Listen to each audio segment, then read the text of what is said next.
ನಮಸ್ಕಾರ ವೀಕ್ಷಕರೇ, ನಾವು ಇವತ್ತು ಪ್ರಜಾಧ್ವನಿ ತಂಡದಿಂದ ಒಂದು ಸೊರಬ ತಾಲೂಕಿನ ಶಿವಮೊಗ್ಗ ಜಿಲ್ಲೆ ಸೊರಬ ತಾಲೂಕಿನ ಶಿವಪುರ ಗ್ರಾಮದಲ್ಲಿ ನಾವಿದ್ದೀವಿ. ಇವತ್ತೊಂದು ವೃದ್ಧ ದಂಪತಿಗಳಿಗೆ ಒಂದು ಅನ್ಯಾಯ ಆಗ್ತಾ ಇದೆ. ಆ ಅನ್ಯಾಯನ ಏನು ಅಂತೇಳಿ ನಿಮ್ಗೊಳಗೆ ವಿಸ್ತಾರವಾಗಿ ತೋರಿಸ್ತೀನಿ, ಬನ್ನಿ.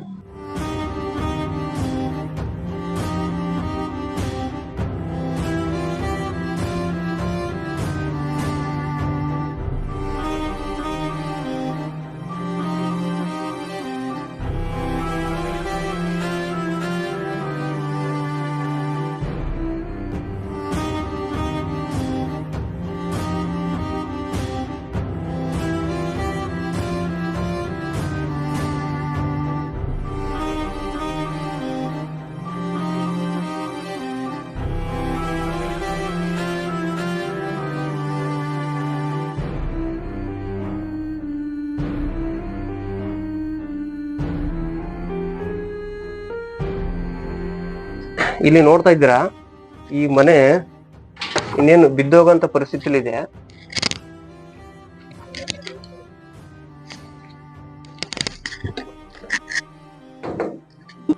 ನೋಡಿ, ಈ ಮಳೆಯಲ್ಲಿ ಎಲ್ಲ ಈ ವಯಸ್ಕರು ಹೇಗೆ ಜೀವನ ಮಾಡ್ತಾರ ಅನ್ನೋದು ಇಲ್ಲಿ ನೋಡ್ಬೇಕಾಗತ್ತೆ ನೀವು.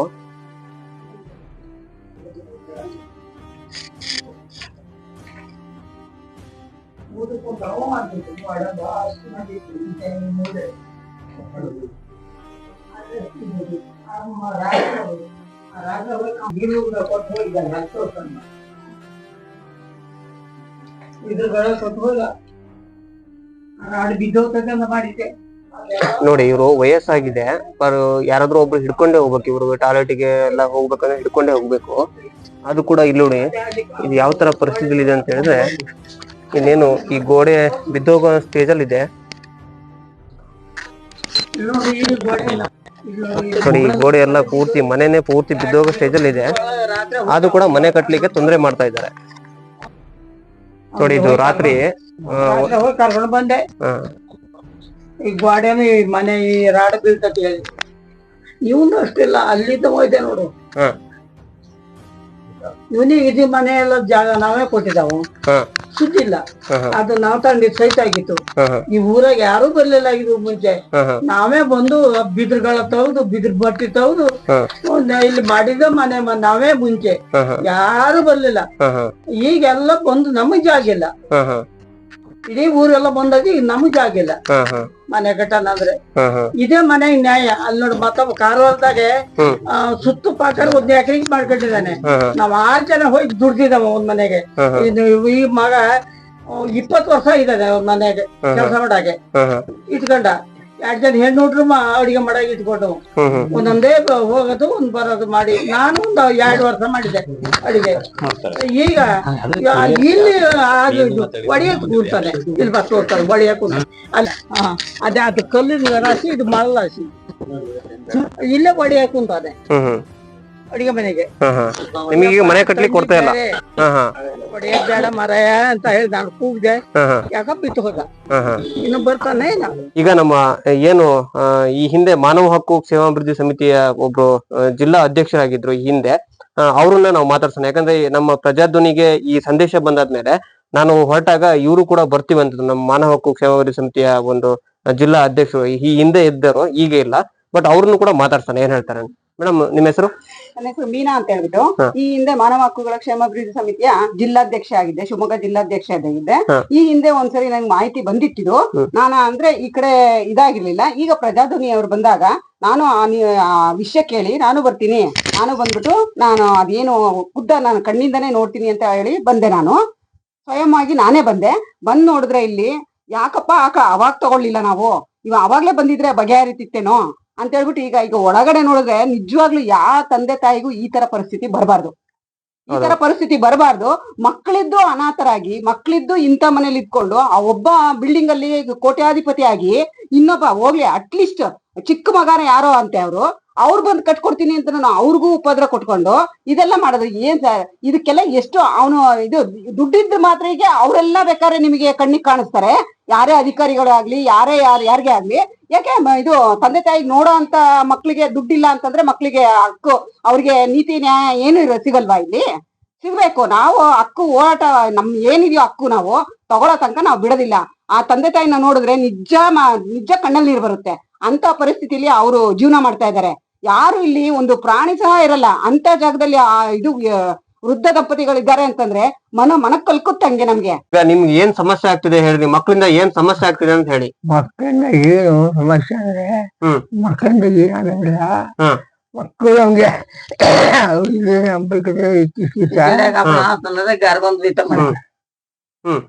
ಹೇಳಿ ಹೇಳಿ. ಆಯ್ತು. ಈಗ ಇವ್ರು ಬಿಟ್ಟು ಕಾರವಾರ ಬಗ್ಗೆ ಹೋಗುದು, ಕಾರವಾರ ಬದಿಯಿಂದ ಹೋಗಿ ಇದ್ ಮಾಡಕತ್ತೀವಿ. ನಾವು ಇಲ್ಲಿ ಬರಕ್ಕೂ ದಾರಿ ಇಲ್ಲ, ಅಲ್ಲಿ ಹೋಗಕ್ಕೂ ದಾರಿ ಇಲ್ಲ. ಹಂಗ ಮಾಡ್ಕೊಂಡು ಬಿಟ್ರು. ಅದ್ರಿಂದ ಹಿಂಗೆ ಹೋಗಿ ಹೋಗಿ ಹೋಗಿ ಈಗ ನಂಗೆ ಮೈ ಕಾಯ್ದೆ ಸುರಿಯಾಗಿತ್ತು. ನಿಮಗೆ ಮನೆ ಬೀಳೋ ಸ್ಟೇಜ್ ಇದೆ. ನಿಮಗೆ ಈಗ ಅರ್ಜೆಂಟ್ ಆಗಿ ಮನೆ ಕಟ್ಕೊಬೇಕು. ಆ ಮನೆ ಕಟ್ಕೊಳಕ್ಕೆ ಕಿರಿಮಗ ನಿಮ್ಗೆ ಸಪೋರ್ಟ್ ಆಗಿ ಬರ್ತಾ ಇದ್ದಾರೆ. ಆದ್ರೆ ಇಲ್ಲಿ ಎಲ್ಲರೂ ತೊಂದರೆ ಕೊಡ್ತಾ ಇದ್ದಾರೆ. ಇದು ನಿಮ್ಮ ಸಮಸ್ಯೆ ಅಲ್ವಾ? ಇಲ್ಲಿ ಗ್ರಾಮ ಪಂಚಾಯತ್ ಸಮಸ್ಯೆ ಆಗಿ ನಾವು ಏನ್ ಮಾಡ್ಬೇಕು ಅಂತ ಧಿಕ್ಕರಿತೆ ಅಲ್ಲ. ಹೌದು, ನಮಗೂ ಕಾಯ್ದೆ ಸುರಿಯಾಗ್ತಿಲ್ಲ.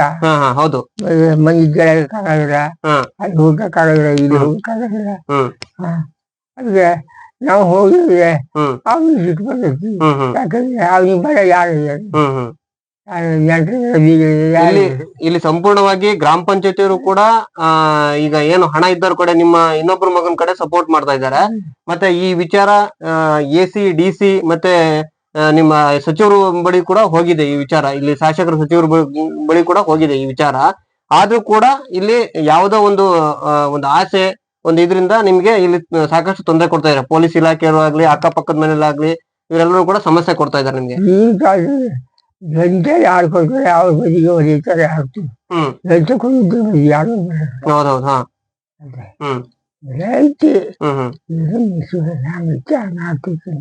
ಸರಿ, ಹೋಗಕ್ ಹೋಗಿಲ್ಲ, ಬಿಡಕ್ ಹೋಗಿಲ್ಲ. ಸರಿ ಸರಿ. ಮನೆ ಯಾರು ಕಟ್ಕೊಡಕ್ಕೆ ಇದ್ ಮಾಡ್ತಾ ಇದಾರೆ ನಿಮ್ಗೆ? ಮನೆ ಬಂದು ಹೇಳೋದಿಲ್ಲ, ಹೌದು ಮಾಡೋದಾಗುದಿಲ್ಲ, ಯಾರು ಇಲ್ಲ. ಒಬ್ಬ ಕಿರಿಮಗ ಮನೆ ಕಟ್ಟಕ್ ಮುಂದೆ ಬರ್ತಾ ಇದ್ರೆ, ಆದ್ರೆ ಅವ್ರಿಗೂ ಕೂಡ ತೊಂದರೆ ಕೊಡ್ತಾರೆ ಮನೆ ಕಟ್ಟಬಾರ್ದು ಅಂತ, ಅದಲ್ವಾ? ತೊಂದರೆ ಕೊಡ್ತಾರೆ. ಮತ್ತೆ ನಮ್ಗೆ ಇದ್ದಿದ್ದು ಸೀರೆ ಬಟ್ಟೆ ತನಕ ಎಲ್ಲ ಒಯ್ತಾರೆ. ಏನ್ ಸಾಮಾನ್ಯ ತರಸ್ಕೊಡ್ತಾರೆ. ಅಲ್ಲಿ ಆ ಗಿಡಕ ಇದ್ದಾವ ನೋಡ್ರಿ ಸೀರೆ, ಒಂದೆರಡ್ ಮಾಡೋದಿಲ್ಲ. ಒಂದ್ ಪಾತ್ರೆ ಇಲ್ಲ, ಮನೆ 2 ಲೋಟ ತಂದು ಹಾಕೊಂಡೆ, 1 ಲೋಟ ತನಕ ಇಡೋದಿಲ್ಲ. ಅಷ್ಟು ತೊಂದರೆ ಕೊಡ್ತಾರೆ. ಬಂದ್ರೆ ಹಾಗೆ ಕೆಜಿ ಹಾಕಿ ಹೋಗ್ತಾನೆ ಆ ಕಿರೇವ. ಭಾರಿ ತೊಂದರೆ ಕೊಡ್ತಾರೆ. ಇಲ್ಲಿ ಮನೆ ಕಟ್ಟಕ್ಕೂ ಕೂಡ ಕೊಡಲ್ಲ ನಿಮ್ಗೆ. ಎಂತ ಬೇಗ ಅಂತದ್ ಹೋಯ್ತಾನೆ. ನೋಡ್ಕೊಂತಿರೋದು ಯಾರು ಮಗ? ಮನೆ ಮಾಡಿ ಇಟ್ಟಿದ್ದಾನೆ, ಅದ್ ಏನ್ ಮಾಡ್ಬೇಕು? ನಾವ್ ಇದ್ದಾಗ ಮನೆ ಮಾಡ್ಬೇಕು ನಾವು. ಅದ ಅವ್ರ ಅನ್ನ ಮನೆ ಇದ್ದಾರೆ ಕಾಣೋದಿಲ್ಲ. ಅದೇ ಅಷ್ಟಕ್ಕಾಗಿ ನಾನ್ ಕೇಳಿ ಅವನಿಗೆ. ಈಗ ಅವ್ರ ಕಿರಿ ಮಗ ಆಗಿರ್ತಕ್ಕಂಥವ್ರು ಈಗ ಏನು ಈ ವೃದ್ಧ ದಂಪತಿಗಳಿಗೆ ಏನು ಮನೆ ಕಟ್ಸ್ಕೊಡ್ಬೇಕಂತ ಏನು ಇದ್ ಮಾಡ್ತಾ ಇದಾರೆ, ಅವ್ರ ಬಾಯಿಂದನೇ ಏನಿದೆ ಅಂತ ಕೇಳೋಣ. ಸರ್, ನಿಮ್ಮ ಹೆಸರು? ಉದಯ್ ಅಂತ. ಮನೆ ಈಗ ತಂದೆಯರು ನಾವು ಒಟ್ಟಿಗೆ, ಅಂದ್ರೆ ನಾನು ಕಿರಿಯ ಮಗ ಆಗಿದ್ರಿಂದ ನನ್ನ ಹತ್ರ ನಾವು ಒಟ್ಟಿಗೆ ಇದ್ದೀವಿ. ನಾನು ಮದುವೆನೂ ಆಗ್ಲಿಲ್ಲ, ಆಯ್ತು, ಒಟ್ಟಿಗೆ ಇದ್ದೀವಿ. ತಂದೆಯರು ನನಗೆ ಆ ಜವಾಬ್ದಾರಿ ಕೊಟ್ಟಿದ್ದಾರೆ. ಮನೆ ಕಟ್ಕೊಡೋದು ನೀನೆ ಅಂತ ಹೇಳ್ಬಿಟ್ಟು ನನ್ನ ಮೇಲೆ ವಿಶ್ವಾಸ ಇಟ್ಟು ಹೇಳಿದ್ದಾರೆ. ಅವ್ರಿಗೆ ಯಾರಿಗೂ ಹೇಳ್ತಾ ಇಲ್ಲ. ಮತ್ತೆ ಅವರಿಗೆ ತಂದೆಯರು ನೋಡಿದ್ರೆ ಆಗಲ್ಲ ಅವ್ರಿಗೆ ಇಬ್ಬರಿಗೂ. ಅದಕ್ಕೋಸ್ಕರ ನಾನು ಮುಂದ್ ಬಂದು ಕಟ್ತಾ ಇದ್ದೆ. ನಾವು ಸೊರಬ ನಮ್ಮ ಅಣ್ಣ ಬಂದು ನಿಲ್ಸ್ಲಿಕ್ಕೆ ಬಂದ್ ಕೂಡ್ಲೆ ಸೊರಬ ಸ್ಟೇಷನ್ ಕಂಪ್ಲೀಟ್ ಕೊಟ್ಟು ಸ್ಟೇಷನ್ಗೆಲ್ಲ ಹೋದಿವಿ. ಹೋಗಿ ಹಿಂಗಿದೆ, ಗ್ರಾಮಸ್ಥರು ಬಂದಿದ್ರು, ಎಲ್ಲ ಹಿಂಗಿದೆ ಅಂದಾಗ ಅವ್ರಿಗೆ ಜೋರ್ ಮಾಡಿ ಕಳ್ಸಿದ್ರು ಒಂದ್ಸಲ. ಆ ತಂದೆ ತಾಯಿಗೋಸ್ಕರ ಮನೆ ಕಟ್ತಾ ಇದ್ದಾರೆ, ನೀವ್ ಯಾವ ಕಾರಣಕ್ಕೂ ನಿಲ್ಸಾಕ್ ಹೋಗ್ಬೇಡ್ರಿ, ಅಲ್ಲಿ ಹೋಗಿ ನಿಲ್ಸಿರಿ, ನಾವು ಆಕ್ಷನ್ ತಗೊಳ್ತೀವಿ ಅಂತ ಜೋರ್ ಮಾಡಿದ್ರು. ಜೋರ್ ಮಾಡಿ ಕಳಿಸಿದ್ರು. ಅವ್ರು ಹೋದ್ರು. ಹೋಗಿ ಸ್ವಲ್ಪ ದಿವಸದ ನಂತರ ಮತ್ತೆ 1 ತಿಂಗಳು ಬಿಟ್ಟು ನಾವ್ ಇಷ್ಟೆಲ್ಲ ಮಾಡಿ ಒಂದು ಸ್ಲ್ಯಾಬ್ ಲೆವೆಲ್ ತಂದ್ ಕೂಡ್ಲೆ ಮತ್ತೆ ರಿಟರ್ನ್ ಅವ್ರ ನಾಗರಾಜ್ ಶೆಟ್ಟರ್ ಕಂಪ್ಲೇಂಟ್ ಕೊಟ್ರು. ಮತ್ತೆ ನಮ್ಮ ಮೇಲೆ ಕಂಪ್ಲೇಂಟ್ ಕೊಟ್ಟಾಗ ಮತ್ತೆ ಸ್ಟೇಷನ್ಗೆ ಕರೆದು, ಇಲ್ಲ ನೀವು ಒಂದು ಪಂಚಾಯತಿ ಮಾಡ್ಕೊಳ್ರಿ ಅಂದ್ರು. ದೇವಸ್ಥಾನದಲ್ಲಿ ಕುತ್ಕೊಂಡು ಒಂದು ಪಂಚಾಯತಿ ಮಾಡಿ ಬಗೆಹರಿಸ್ಕೊಂಡು ನೀವು ಮಾಡ್ಕೊಳ್ರಿ. ಆಯ್ತು ಅಂತ ಬಗೆಹರಿಸೋಣ ಅಂತ ಹೋದ್ವಿ. ಹೋದ್ರೆ ಅಲ್ಲಿ ಪಂಚರು ಎಲ್ಲ ಸೇರ್ಕೊಂಡು, ಗ್ರಾಮ ಪಂಚಾಯತಿ ಮಾಜಿ ಅಧ್ಯಕ್ಷರೊಬ್ರು, ಮತ್ತೆ ಹಾಲಿ ಉಪಾಧ್ಯಕ್ಷರೊಬ್ರು, ಬಾಕಿಯವರೆಲ್ಲ ಸೇರ್ಕೊಂಡು ಪಂಚಾಯತಿ ಮಾಡಿ 3 ಲಕ್ಷ ರೂಪಾಯಿ ಅಜ್ಜ ಕೊಟ್ಟು ಮನೆ ಕಟ್ಕೋಬೇಕು. ಯಾರಿಗ್ ಕೊಡ್ಬೇಕು? ಮಗನಿಗೆ ಕೊಡ್ಬೇಕು. ಇಲ್ಲಿ ಅಜ್ಜನೇ ತಂದೆನೆ ಮಗನಿಗೆ ಕೊಡ್ಬೇಕು. ಅಂದ್ರೆ ಆ ಮನೆ ಮುಂದೆ ನೀನು ಏನಾರ ಮಾಡ್ಕೊ, ನಮ್ಮ ಸಂಬಂಧ ಇಲ್ಲ, 3 ಲಕ್ಷ ರೂಪಾಯಿ ನನ್ಗೆ ಕೊಡು ಅಂತ ಡಿಮ್ಯಾಂಡ್ ಇಟ್ರು. ಡಿಮ್ಯಾಂಡ್ ಇಟ್ಟಾಗ ಅದು ಎಲ್ಲಿಂದ ಕೊಡ್ಲಿಕ್ಕೆ ಆಗುತ್ತೆ? ಕೊಡಕ್ ಆಗಲ್ಲ ಅಂತ ಹೇಳಿ ನಾವು ವಯಸ್ಕ ತಂದೆ ತಾಯಿ ಹತ್ರ ಅಮೌಂಟ್ ಇರಲ್ಲ, ಅದನ್ನ ಕೊಡ್ಲಿಕ್ಕೆ ಆಗಲ್ಲ ಅಂತ ನಾವು ಪಂಚಾಯತಿಯಿಂದ ಬಂದಾಗ ಮನೆ ಬೀಗ ಹಾಕ್ಸಿದ್ರು. ಮನೆ ಬೀಗ ಹಾಕಿ ನಮ್ಮನ್ನ ಹೊರಗಡೆ ಹಾಕ್ಬಿಟ್ರು. ತಂದೆ ತಾಯಿನ ನಮ್ಮನ್ನೆಲ್ಲ ಹೊರಗಡೆ. ಅವಾಗ ನಾವು ಚಂದ್ರವತಿಯಲ್ಲಿ ಒಂದು ಬಾಡಿಗೆ ಮನೆ ಮಾಡಿ, ನಮ್ಮ ಅಕ್ಕ ಬಂದಿದ್ರು ಕಾರವಾರದಿಂದ, ಸುನಂದ ಅಂತ ಅವ್ರ ಹೆಸರು. ಅಕ್ಕ ನಾನು ಸೇರಿ ಒಂದು ಬಾಡಿಗೆ ಮನೆ ಮಾಡಿ ಅಲ್ಲಿ ಒಂದ್ 2-3 ತಿಂಗಳು ಇಟ್ಟು AC ಕೋರ್ಟಿಗೆ ಹೋಗಿ ಆರ್ಡರ್ ಮಾಡಿಸ್ಕೊಂಡು ಅವರಿಗೆ ಕರ್ಕೊಂಡ್ಬಂದು ಈ ಮನೆ ಬಿಟ್ಟಿವಿ. ಬಿಟ್ಟರು ಬಿಟ್ಟಿಲ್ಲ, ನಮ್ಮ ಮೇಲೆ ಮತ್ತೆ ಕೇಸು FIR ಎಲ್ಲ ಆಗಿದೆ. 4-5 ಜನರ ಮೇಲೆಲ್ಲ ಕೇಸು FIR ಎಲ್ಲ ಮಾಡಿಟ್ಟಿದ್ದಾರೆ. ತಂದೆ ಒಳಗೆ ಬಿಟ್ಟಿದೀವಿ. ಎಳ್ದು ಹಾಕ್ಲಿಕ್ಕೆ ಬಂದ್ರು, ನೋಡಿದ್ರು, ಆಗಲ್ಲ ಅಂತ. ಎಳ್ದು ಹಾಕ್ಲಿಕ್ಕೆ ಆಗಲ್ಲ ವಯಸ್ಸಾದವ್ರಿಗೆ. ಆರ್ಡರ್ ಅದೇ ತರ ಇತ್ತು, AC ಅವರು ಮಾಡಿರೋ ಆರ್ಡರ್ ಅದೇ ತರ ಇತ್ತು. ಇವರಿಗೆ ಮನೆ ಸ್ವಲ್ಪ ಮತ್ತೇನು ತೊಂದರೆ ಕೊಟ್ರೆ ಅವ್ರಿಗೆ ಜೈಲು ಶಿಕ್ಷೆ ಅಂತ ಎಲ್ಲ ಐತಿ, ದಂಡ ಎಲ್ಲ. ಸುಮ್ಮನೆ ಬಿಟ್ಟು ಆಮೇಲೆ ಡ್ರಾಮಾ ಮಾಡ್ಲಿಕ್ಕೆ ಸ್ಟಾರ್ಟ್ ಮಾಡಿದ್ರು. ಇಲ್ಲಿ ಬರೋದು 1,000 ರೂಪಾಯಿ ಕೊಟ್ಟಂಗ್ ಮಾಡಿ ಫೋಟೋ ಹೊಡ್ಕೊಳ್ಳೋದು. ಆ ದುಡ್ಡು ಕೊಡ್ತಾರೋ ತಗೊಂಡ್ ಹೋಗ್ತಾರೋ ಗೊತ್ತಿಲ್ಲ, ಇವ್ರಿಗೆ ಗೊತ್ತಾಗಲ್ಲ. ಆ ದುಡ್ಡು ಇರಲ್ಲ ಇಲ್ಲಿ, ಬೇರೆ ಅವ್ರು ತಗೊಂಡ್ ಹೋಗ್ತಾರೆ ಅಂತಾರೆ, ಇನ್ನೊಬ್ರು ತಗೊಂಡ್ ಹೋಗ್ತಾರೆ. ಒಂದ್ ಫೋಟೋ ಹೊಡ್ಕೊಂಡು ಇನ್ಸ್ಪೆಕ್ಟರ್ಗೆ ಮತ್ತೆ ಎಲ್ಲಿ ಬೇಕು ಅವ್ರಿಗೆ ಸೆಂಡ್ ಮಾಡೋದು, ನೆಂಟ್ರಿಗೆಲ್ಲ ಸೆಂಡ್ ಮಾಡೋದು ಸ್ಟಾರ್ಟ್ ಮಾಡಿದ್ರು. ಇಲ್ಲಿ ತಂದೆ ತಾಯಿಗೆ ಏನೋ ಒಂದು ಹಣ್ಣು ಅಥವಾ ಏನೋ ಒಂದು ದುಡ್ಡು ಕೊಟ್ರೆ ಅದನ್ನ ಫೋಟೋ ಹೊಡೆದು ಪೊಲೀಸ್ ಇವ್ರಿಗೆ ಕಳ್ಸುವಂತದ್ದು. ಇಲ್ಲಿ ನಿಮ್ಗೆ ಪೊಲೀಸ್ನವ್ರು ಯಾವ ತರ ಸ್ಪಂದಿಸ್ತಾ ಇದಾರೆ ನಿಮ್ಗೆ? ಪೊಲೀಸ್ನವರು ನಮ್ಗೆ ಬೇರೆ ಪೊಲೀಸ್ನವ್ರು ಏನು ಮಾಡಿಲ್ಲ. ಇನ್ಸ್ಪೆಕ್ಟರ್ ಮಾತ್ರ ಸ್ವಲ್ಪ ಆ ಕಡೆ ಒಲ್ಮೆ ತೋರಿಸಿ, ನೀವೇನು ಮಾಡ್ಬೇಡ್ರಿ, ಅಜ್ಜಾರಿಗೆ ವಯಸ್ಸಾಗಿದೆ, ಅವ್ರಿಗೆ ಜಾಸ್ತಿ ನಮ್ ಬದುಕಲ್ಲ ಅಂದ್ರೆ ನೀವು ಬಗೆಹರಿಸ್ಕೊಳ್ರಿ, ಕೋರ್ಟ್ ಅಲ್ಲಿ ಬಗೆಹರಿಸ್ಕೊಳ್ರಿ. ಕೋರ್ಟ್ ಅದು ಆಕ್ಚುಲಿ ಕೇಸೇ ಅಲ್ಲ, ಯುವ ಮೇಲೆ ಹೋಗಿರೋದು, ತಂದೆಯ ಮೇಲೆ ಹೋಗಿಲ್ಲ, ಜಾಗದ ಮೇಲೆ ಹೋಗಿಲ್ಲ. ಯುವ ರಾಂಗ್ ಮೆಸೇಜ್ ಕೊಟ್ಟಾರೆ, ಅವ್ರು ಕರೆಕ್ಟ್ ಆಗಿ ಕೊಟ್ಟಿದ್ದಾರೆ. ತಂದೆಯರ್ದು ಆಸ್ತಿ ತಂದೆಯಾಗಿ ಸಲ್ಲಬೇಕು ಅಂತಾನೆ ಬರ್ದಿದೆ, ಮ್ಯಾಟರ್ ಕರೆಕ್ಟ್ ಆಗಿದೆ. ಅದು ತಂದೆಗೆ ಮತ್ತೆ ಗ್ರಾಮ ಪಂಚಾಯತಿ ರಿಟರ್ನ್ ಮಾಡಿದ್ರು. ರಿಟರ್ನ್ ಮಾಡಿದ ನಂತರ ಇವರು ಕೋರ್ಟಿಗೆ ಹೋದ್ರು, ಬೆಂಗಳೂರು ಕೋರ್ಟಿಗೆ ಹೋದವರು. ಜಜ್ಮೆಂಟ್ ಬರಕ್ ಲೇಟ್ ಇರುವಾಗಲೇ ಇವರು ಜಜ್ಮೆಂಟ್ ಬಂದ್ಬಿಟ್ಟಿದೆ ಅಂತ ಮತ್ತೆ ಇಲ್ಲಿ ಮುಟೇಶನ್ ಇರಿಸ್ಕೊಂಡ್ರು. ಮತ್ತೆ ನನ್ನ ಹೆಸರಿಗೆ ಆಗಿದೆ ಅಂತ ತಡೆ ಆಡಿರಿ. ಇನ್ಸ್ಪೆಕ್ಟರ್ ಪದೇ ಅವ್ರ ಹೆಸರಲ್ಲೇ ಇದ್ದಾರೆ. ಅವರು ಇಲ್ಲಿ ಗ್ರಾಮ ಪಂಚಾಯತಿಯಲ್ಲೂ ಕೂಡ ಇಲ್ಲಿ ಅವ್ಯವಹಾರ ನಡೆದಿದೆ, ಅಂದ್ರೆ ಹೆಸರು ತಿದ್ದುಪಡಿ ಮಾಡಿ ಇಲ್ಲಿ ಅವ್ಯವಹಾರ ನಡೆದಿದೆ ಅಂತ ಹೇಳ್ತಾ ಇದ್ದೀರಾ. ಗ್ರಾಮ ಪಂಚಾಯತಿ PDO ಯಾರಿದ್ರು ಅವಾಗ? ನಾಗೇಂದ್ರ ಪಿಡಿಯವರು ನಾಗೇಂದ್ರ ಇದ್ರು. ಅವ್ರು ಮತ್ತೆ ಅವ್ರ ಹೆಸರಿಗೆ ಆಗಿದೆ ರಿಟರ್ನ್. ಯಾರು ಇದು ಏನಂದ್ರೆ ಮೂಲತಃ ಖಾತೆದಾರ ಯಾರಂದ್ರೆ ನಾಗರಾಜ್ ಶೆಟ್ರು ಅಂತಾನೆ ಮಾಡ್ತಾರೆ. ಮೂಲತಃ ಖಾತೆದಾರ ಶೇಷಗಿರಿ ಶೆಟ್ರು ತಂದೆಯವರು, ನಾಗರಾಜ್ ಶೆಟ್ರು ಮೂಲತಃ ಖಾತೆದಾರ ಅಂತ ಮತ್ತೆ ಮುಟೇಶನ್ ಇರಿಸಿದ್ದಾರೆ. ಆದ್ರೆ ಲೈನ್ 11 ಹಕ್ಕುಪತ್ರ ಎಲ್ಲ ನಮ್ ತಂದೆಯರದೇ ಇರೋದು. ಇವತ್ತಿಗೂ ಅವ್ರದೇ ಹೆಸರಲ್ಲಿ ಇರೋದು. ನಮಸ್ಕಾರ, ನಿಮ್ಮ ಹೆಸರು? ಚಂದ್ರಪ್ಪ ಅಂತ, ಚಂದ್ರಗುತ್ತಿ ಗ್ರಾಮ ಪಂಚಾಯತಿ ಮಾಜಿ ಅಧ್ಯಕ್ಷರು. ನಾನು ಇವ್ರನ್ನ ಬಹಳ ವರ್ಷದಿಂದನೂ ನೋಡ್ತಾ ಇದ್ದೀನಿ. ವಯಸ್ಸಾದವ್ರ ತಂದೆ ತಾಯಿಯವರು. ಮಕ್ಕಳೆಲ್ಲ ಹೊರಗಡೆ ಇದ್ದಾರೆ, 4 ಜನ ಮಕ್ಕಳು, ಗಂಡು ಮಕ್ಕಳು, 3 ಜನ ಹೆಣ್ಮಕ್ಳು. ಕಿರಿಯ ಮಗ ಉದಯ ಅಂತವ್ರು ಅವ್ರ ಅಪ್ಪ ಅಮ್ಮನ ಬಹಳ ವರ್ಷದಿಂದ 35 ವರ್ಷದಿಂದ ನೋಡ್ತಾ ಇದ್ದಾರೆ, ನಾವು ಕಣ್ಣಿಗೆ ಕಂಡಂಗೆ. ಅವರು ಅದನ್ನ ವ್ಯವಸ್ಥೆ ಮಾಡ್ತಾ ಇರ್ಬೇಕಾದ್ರೆ ಹಳೆ ಮನೆ ಇತ್ತು. ಈ ಕುಮಾರ್ ಬಂಗಾರಪ್ಪ ಅವರಿಗೆ ಬಂದಾಗ, ಇಲ್ಲಿ ಏನೋ ಫಂಕ್ಷನ್ಗೆ ಬಂದಾಗ ಪರಿಸ್ಥಿತಿಯನ್ನು ನೋಡಿ ಒಂದು ಮೀನಿನ ಇಲಾಖೆಯಿಂದ ಒಂದು ಮನೆಯನ್ನು ಮುಂಜಾಗ್ರತೆ ಮಾಡ್ಕೊಟ್ರು.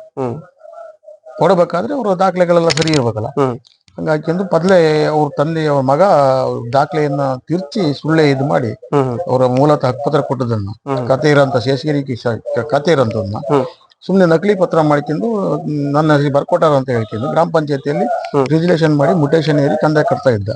ಅದು ಅಜ್ಜಿ ಗೊತ್ತಾಗಿ ಆನಂತರ ಅಜ್ಜ ಇಒ ಕೋರ್ಟಿಗೆ ಅದನ್ನ ಗ್ರಾಮ ಪಂಚಾಯತಿಯಿಂದ ಅದು ರಿಜಿಸ್ಟ್ರೇಷನ್ ಮಾಡಿ ತಪ್ಪಾಗಿದೆ ಅಂತ ಹೇಳಿ ಕಳಿಸ್ಕೊಟ್ರು. ಇಒ ಕೋರ್ಟ್ ನಲ್ಲಿ ಯಥಾಸ್ಥಿತಿ ಅಜ್ಜಿಗೆ ಇಡಬೇಕು ಖಾತೆನೆ ಅಂತ ಹೇಳಿ ಅದನ್ನ ಮತ್ತೆ ಕೊಟ್ರು. ಅದೇ ರೀತಿ ಮತ್ತೆ ಗ್ರಾಮ ಪಂಚಾಯತಿಯಲ್ಲಿ ಪುನಃ ಖಾತೆ ಮಾಡಿ ಲೈನ್ 11 ಎಲ್ಲ ತೆಗೆದುಕೊಟ್ಟು ಆನಂತರ ರಿಕಾರ್ಡ್ ಎಲ್ಲ ಕೊಟ್ಟು ಗ್ರಾಮ ಪಂಚಾಯತಿ ಮೀನು ಇಲಾಖೆಯಿಂದ ಮನೆ ಮುಂಜಾತಿ ಆಗಿದೆ. ಮುಂಜಾತಿ ಆಗಿ ಎಲ್ಲ ಹಂತ ಕಟ್ಟೋ ಹೊತ್ತಿಗೆ ಕಿರಿಯ ಮಗ ಮತ್ತೊಬ್ಬನಿದ್ದಾನೆ, ನಾಗರಾಜ್ ಅಂತ ಕಾರವಾರದವನು. ಅವನು ಬಂದು ತಕರಾರು ಕೊಟ್ಟ, ನಮ್ಮ ಮನೆ ನಾವೇ ಸೇರ್ತತಿ, ನಮ್ಗೆ ಕಟ್ಟಬಾರ್ದು ಹಂಗೆ ಹಿಂಗೆ ಅಂತ. ಇದ್ಯಾವ ನ್ಯಾಯ? ಅವ್ರು ತಂದೆ ತಾಯಿ ಕಟ್ಟಕತ್ತಾರ, ನಿಮ್ಮ ವಿಷಯನ ನೀವು ಸತ್ತ ಮೇಲೆ, ಅವ್ರ ಅಪ್ಪ ಅಮ್ಮ ಸತ್ತ ಮೇಲೆ ನೀವು ತಗೊಳ್ರಿ, ಅದಕ್ಕೆ ನಮ್ಮ ಸಂಬಂಧ ಇಲ್ಲ. ಏನೋ ಕಿರಿಯ ಮಗ ಸ್ವಲ್ಪ ದುಡ್ಡು ಹಾಕಿ ಖರ್ಚು ಮಾಡಿ ಹಾಕತ್ತೇನ, ಮತ್ತು ನಾಳೆ ಅವ ಇಲ್ಲಿ ಬಂದು ಮಡ್ಕೆ ಹೊತ್ತಿಗೆ ಒಂದು ಉಳಿಯಕ್ಕೆ ವ್ಯವಸ್ಥೆ ಬೇಕು ಅಂತ ಸ್ವಲ್ಪ ಮಾಡಲಾಗಿ ಮಾಡಕತ್ತೇನ, ಮುದ್ದಿಗೂ ಆಶ್ರಯ ಆಗ್ಲಿ ಅಂತ ಹೇಳಿ ಇದ್ ಮಾಡ್ತಾ ಇದ್ದಾನೆ. ಅದಕ್ಕೆ ನೀವು ತೊಂದರೆ ಕೊಡ್ತಿರಲ್ಲ ಅಂತ ಇದು ಮಾಡಿದ್ರು. ದೂರ್ ಕೊಟ್ರು ಸ್ಟೇಷನ್ ಅಲ್ಲಿ. ಅವಾಗ ನಾವು ಹೋದಿವಿ, ನಾಗರಾಜ್ ಸಾರ್ ಸಬ್ ಇನ್ಸ್ಪೆಕ್ಟರ್ ಅಂತ ಇದ್ರು.